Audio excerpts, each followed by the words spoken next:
베드로전서 3장 13절에서 17절입니다. 열심으로 선을 행하랍니다. 열심으로 의롭게 살라고 합니다. 선과 악은 같은 맥락에 있습니다. 굳이 따지면 선은 윤리적인 면을, 그 의는 하나님의 판결을 의미하거든요. 뒤에 17절에 보면 선을 행함으로 고난받는 거 말씀이 나오는데요. 14절에 의를 위하여 고난을 받는다. 그 17절에 선을 행함으로 고난받는 거, 이렇게 말씀이 겹쳐지니 선과 의를 굳이 구별하지 않아도 되고요. 선한 일을 한다, 의로운 일을 한다 라고 봐도 됩니다. 열심으로 선하게 살라 합니다. 의롭게 살라는 거예요. 아내에게 주는 메시지도 그렇고 남편에게 주는 메시지도 그렇고 또 사람들을 대하는 그 태도에 대한 메시지도 그렇고 그 모든 것이 선입니다. 하나님의 의를 행하는 일입니다. 열심으로 할 때, 열심은 하나님이 선을 행하시는데 열심인 것처럼 우리도 열심으로, 예수님이 선을 행하시는데 열심이신 것처럼 우리도 열심으로, 말하자면 뜨거운 믿음으로 살라는 겁니다. 그렇게 우리가 사람들에게 좋은 일을 하면 누가 우리를 괴롭히겠느냐 하는 거예요. 다들 경험하실 거예요. 가정에서, 직장에서 그들에게 좀 더 따뜻하게 하고 또 양보하고 더 많이 수고하니까 사람들이 좋아하죠. 누가 너희를 해하겠느냐. 우리가 말씀대로 살면 사람들이 다 좋아합니다. 이 교회 안에도 새신자들이 있잖아요. 어떻게 새신자가 되었나요? 대부분은 가족의 변화, 가족이 변화된 거 보고 나도 같이 교회 다녀봐야 되겠다, 교회 다녀봐야 되겠다 한 겁니다. 처음부터 복음을 알고서 교회 다닌 게 아니고 교회 다녀봐야 되겠다. 그렇게 해서 같이 교회 나오게 되므로 예수를 믿으니까 그 집이 구원받는다는 말씀이 이루어지는 겁니다. 우리가 열심으로 말씀을 행하면 사람들에게 좋은 소리를 들어요. 근데 그것도 한계가 있어요. 예수님을 생각해 보세요. 예수님이 처음 복음을 전하실 때는 사람들이 좋아가지고 수천 명이 예수님을 따라다니면서 왕으로 삼자 그랬어요. 그런데 시간이 갈수록, 특히나 예수님의 십자가 죽음이 가까울수록 그런 사람들이 다 사라져요. 반대로 예수님을 고발하고 정죄하고 그리고 십자가에 죽이자 하고 그런 사람들이 많아지면서 예수님이 죽임을 당하셨죠. 여기에 로마만이 아니라 유대인 전부가 다 하나가 되어서 예수님을 죽였어요. 그 뒤에 사도행전에서 스데반도 그렇게 죽었어요. 그 후 초대교회, 그리고 초대교회 후의 역사도 이 복음으로 인해서 고난받고 죽은 사람들이 많습니다. 왜 그럴까? 하나님의 선하심과 의가 세상하고 교차하는 부분은 있어요. 그런데 똑같지는 않아요.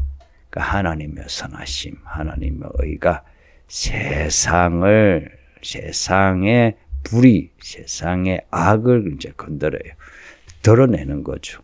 세상이 악하다, 세상이 망한다, 하나님의 심판 아래 있다는 거 이제 드러내면 세상에 좋아하지 않죠. 그래서 예수님이 십자가에 못 박혀 죽임을 당하신 거예요. 많은 순교자들이 죽임을 당하게 된 거고요. 우리도 똑같아요. 예수님이 우리에게 하신 말씀이 있죠. 나를 따르라 하셨어요. 나를 따르라. 예수님을 따르는 게 어떻게 따르는 것이겠습니까?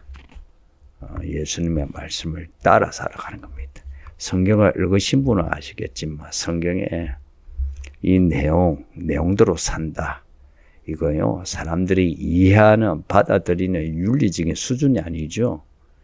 사람들이 보기에 좋아하는 부분도 상당히 많으나, 그러나 그렇지 않은 부분도 상당히 많아요. 사람들이 거절할 뿐만 아니라 반격하고 공격하는 그런 부분도 많아요. 그래서 성도들이 믿음 생활을 할 때에 타협하기를 좋아합니다. 어느 정도까지는 믿음으로 살고, 이제 그 어느 정도란 것은 사람들이 보기에 좋은 거 있죠. 근데 어느 정도는 믿음으로 안 살아요. 그거는 사람들이 보기에 거절하는 그 부분은 그렇게 살지 않아요. 이제 그 정도만 해도 사람들에게 좋은 소리 들으니까 내가 믿음으로 사는 것 같죠. 근데 그렇지 않아요. 믿음으로 산다 할 때는요, 사람들이 보기에 좋은 선한 행위, 의로운 행위만 하는 게 아니라 이 세상과 부딪히는 상충하는 그런 하나님의 선과 의를 위해서도 살아야 하는 겁니다. 사람들이 그렇게 하려면 이 믿음의 결기가 있어야 하는데 겁을 먹었죠, 그죠? 이번 코로나 때도 많은 교회와 성도들이 이미 겁을 먹었잖아요. 겁을 먹으면 어찌 됩니까? 움츠러들고 이 믿음의 패기가 없어지면서 타협하게 됩니다. 참 서글프죠, 그죠?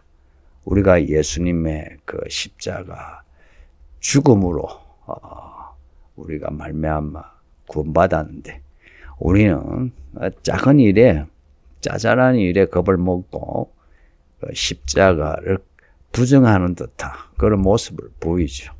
15절에 보면 너희 마음에 그리스도를 주로 삼아 거룩하게 하랍니다. 우리 마음이요, 이 예수님을 구원자, 주인으로 모시는 거예요. 어떻게 하면 우리가 거룩하게 되나? 우리가 예수님을 그리스도로, 주로 삼아 따를 때에 거룩하게 됩니다. 예수님을 그렇게 그리스도로, 주로 삼는다면 하시는 말씀을 듣게 되잖아요. 그 말씀을 주목하게 되고 순종하죠.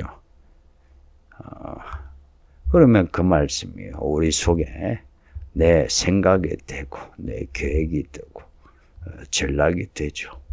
소망에 관한 이유를 묻는 자에게 대답할 것을 항상 준비하라고 말씀하는데요. 소망에 관한 이유란 거는요, 이래요.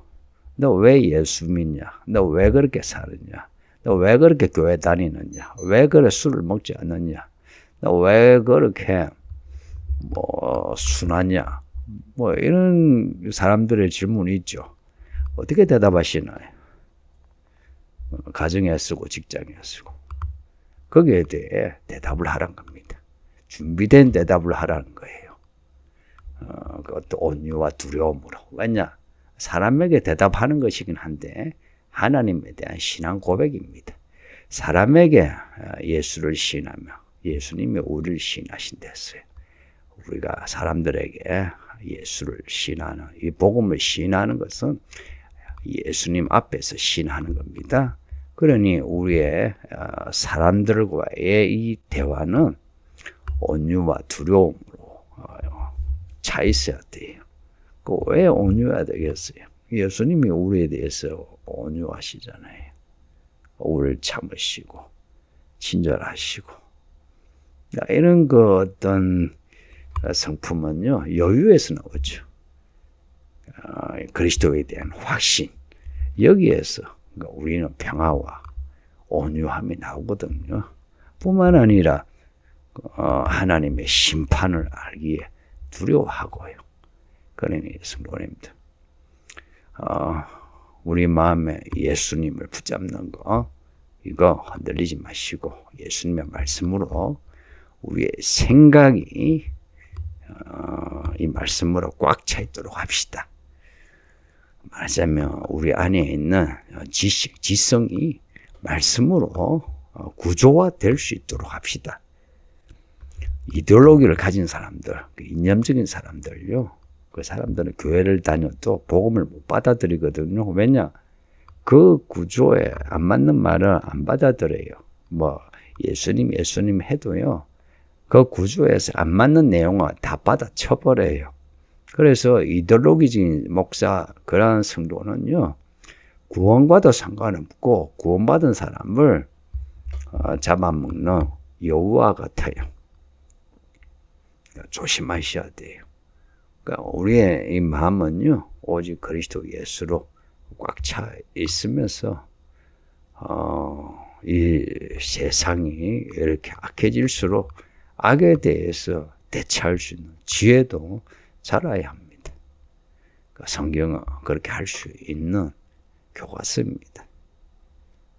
16절에 보면 선한 양심을 가지라 하죠. 이 양심이 내 양심이 아니고요. 선한 양심. 이것은 내 안에 그리스도를 모신 양심이에요. 그러니까 말씀으로 건축되어진 양심이에요. 그래서 믿음의 양심은 우리가 흔히 말하는 그 양심하고는 좀 차원이 달라요. 내 양심이 아무리 깨끗해도 하나님 말씀에 어긋나면 그러면 그거는 그 양심은 깨끗한 양심이 아니죠. 가장 깨끗한 양심은 믿음의 양심입니다. 그리스도와 안에 있는 너희의 선행을 욕하는 자들, 그 비방하는 일에 부끄러움을 당하게 하려 합니다. 왜 선한 양심을 가져야 하냐? 하나님의 심판 때문에 그래요. 하나님은 의인은 상 주시고 악인은 벌 주십니다. 반드시 의인과 악인을 가르세요. 그렇게 해서 악인으로 하여금 수치를 안겨줍니다. 의인은 살았을 때 잠깐 사람들의 의에 수치 당할 수 있어요. 예수님이 그렇게 죽으셨지 않습니까? 그러나 잠시이고 영원한 상이 있고요. 악인은 그렇지 않아요. 그러니 성도님들 이 말씀으로 선한 양심을 가져 또 선한 지성을 가져서 선을 행하는데 주저하지 맙시다. 그렇게 해서 어려운 일을 당한다 하는 거 괜찮아요. 이게 하나님의 뜻이란 겁니다. 예수님이 하나님의 뜻 가운데 고난받아 죽으신 것처럼 우리도 그렇게 고난받아 죽는 게 하나님의 뜻이란 겁니다. 이게 악을 행함으로 고난받는 것보다 훨씬 낫다고 말씀하니까 가정에서 직장에서 그리고 교회 안에서까지 또 하나님의 이 선한 말씀대로 행하심으로 하나님의 사람으로 부끄럽지 않도록 합시다. 기도합니다. 아버지 하나님 감사합니다. 믿음의 선한 양심을 가져서 무엇을 하든지 우리 주 예수 그리스도가 보시기에 기뻐하시는 언행을 할 수 있게 하소서. 믿음으로 살다가 겪는 어려운 일들을 마다하지 않고 감당할 수 있는 용기를 주시기를 간절히 원하오며 예수님 이름으로 기도합니다. 아멘.